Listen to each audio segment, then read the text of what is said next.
আসসালামু আলাইকুম ওয়া রাহমাতুল্লাহি ওয়া বারাকাতু। আমাদের অনেকেরই আসলে জানার আগ্রহ থাকে বা একটা প্রশ্ন থাকে যে concepts of physics by FC. Verma এই বইটা আসলে কেমন ফিজিক্স শেখার জন্য। আর সবচেয়ে নেগেটিভ সাইড হচ্ছে বা সবচেয়ে খারাপ লাগার ব্যাপার হচ্ছে অনলাইনে এমন অনেক মানুষ আছে যারা হচ্ছে মানুষকে মিসগাইড করে এফ.সি. ভার্মা নিয়ে। তো আজকে আমি এই ৩ টা বই নিয়ে এসেছি। FC. Verma part 1, part 2 and the solution of SC. Verma. তো প্রথমে আমি কথা বলি পার্ট 1 নিয়ে। আপনারা দেখেই বুঝতে পারতেছেন যে পার্ট 1 বইটা খুব ছোট একটা বই, মানে চিকন বই। একটা ফিজিক্সের বই জেনারেলি এত চিকন হয় না। এটা মানুষের কোয়েশ্চেন থাকা উচিত যে এত চিকন একটা বই পড়ে আসলে কি আমি বেসিক ফিজিক্স শিখতে পারবো কিনা, বা আমি যদি ফিজিক্স একদম না জানি ওই ক্ষেত্রে কি আমার এই বইটা শেখা ধরা ঠিক হবে কিনা। তো এখন এই বইটা বেসিক্যালি লেখা হয়েছে হচ্ছে জেইই মেইনস এবং জেইই অ্যাডভান্সের জন্য। যার কারণে এই বইটা কাইন্ড অফ একটা গাইড বইয়ের মতো। এটা কোনো টেক্সট বই আমি বলতে পারছি না আসলে। এটা একটা গাইড বই না বলে একটা রেফারেন্স বই বলা যায়। কারণ ইন্ডিয়াতে এগুলোকে গাইড বই বলে না, এগুলোকে রেফারেন্স বই বলে।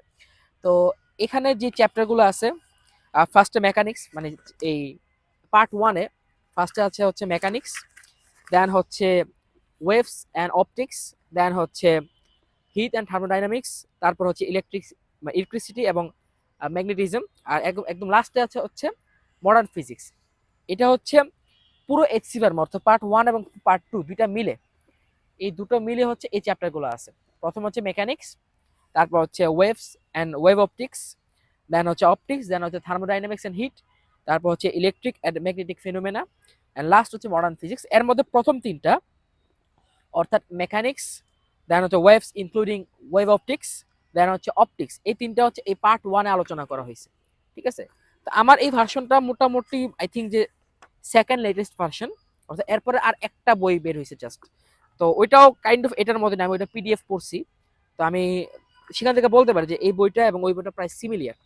তো এই বইটার সবচেয়ে নেগেটিভ সাইড যেটা, আমি প্রথমে নেগেটিভ সাইডগুলো বলি যে কেন এই বইটা আসলে কাদের জন্য উপযোগী না, কারা এই বইটা পড়া উচিত হবে না।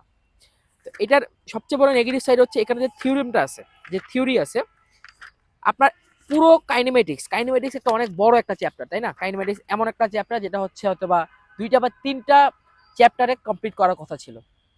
এখানে এটা একটা চ্যাপ্টারে কমপ্লিট করা হয়েছে এবং থিওরি আছে মাত্র 4 পৃষ্ঠা। এই 4 পৃষ্ঠার মাত্র এক্সাম্পল আছে প্রায় 1 পৃষ্ঠা 2 পৃষ্ঠার মতন।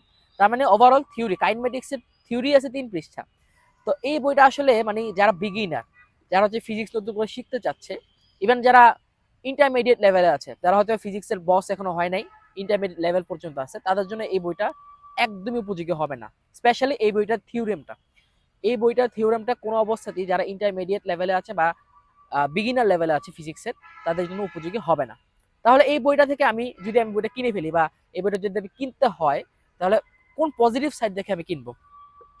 এখন আসি পজিটিভ সাইডে। এই বইটার সবচেয়ে পজিটিভ সাইড হচ্ছে এই বইটার প্রবলেমগুলা। আপনার যদি কাইনেমেটিক্সের উপর থিওরেমটা খুব ভালো পোক্তভাবে জানা থাকে, ওই ক্ষেত্রে আপনি এই বইটার যে প্রবলেমগুলো আছে আপনি এগুলো খুব ভালো মতো সলভ করলে আপনার কিন্তু ওই যে থিওরেম আপনি শিখছেন ওইটা অনেক পাকাপোক্ত হবে। অর্থাৎ আপনার প্রবলেম সলভিং এবিলিটি বাড়ানোর জন্য এই বইটা খুবই খুবই দরকারি এবং খুবই খুবই কার্যকরী একটা বই।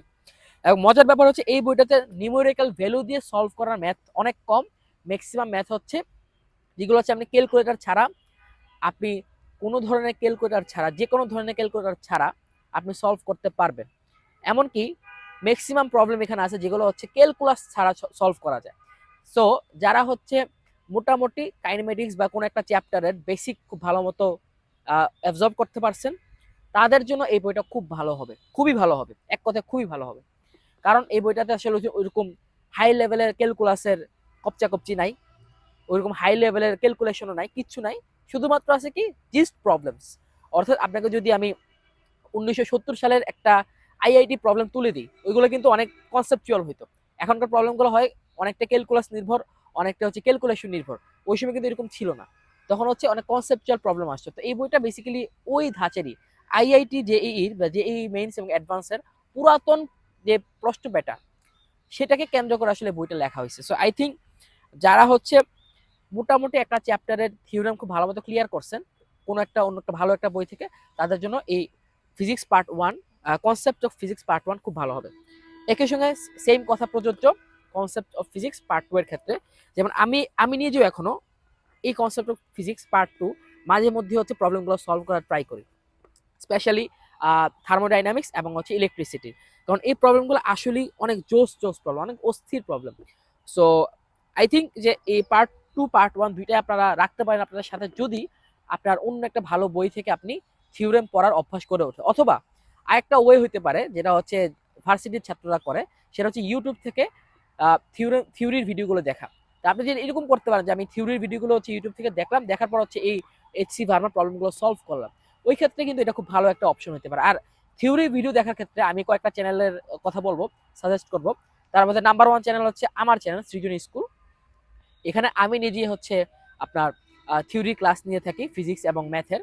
তো আপনারা সৃজনী স্কুল সাবস্ক্রাইব করে রাখতে পারেন, ফলো করতে পারেন।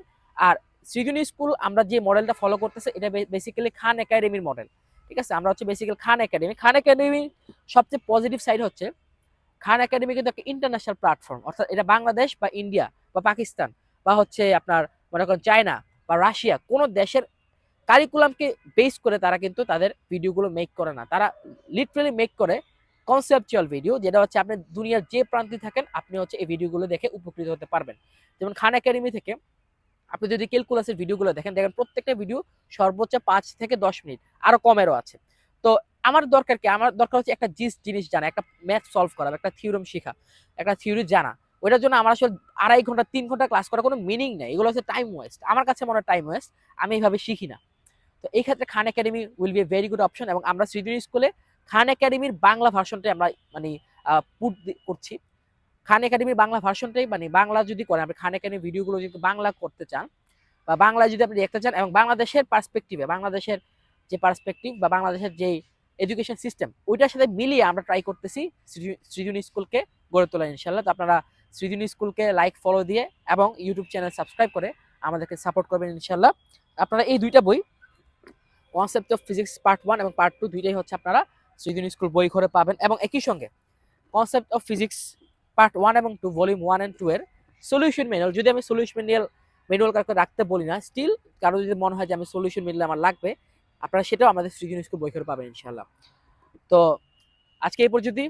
আসসালামু আলাইকুম ওয়া রাহমাতুল্লাহি ওয়া বারাকাতুহু।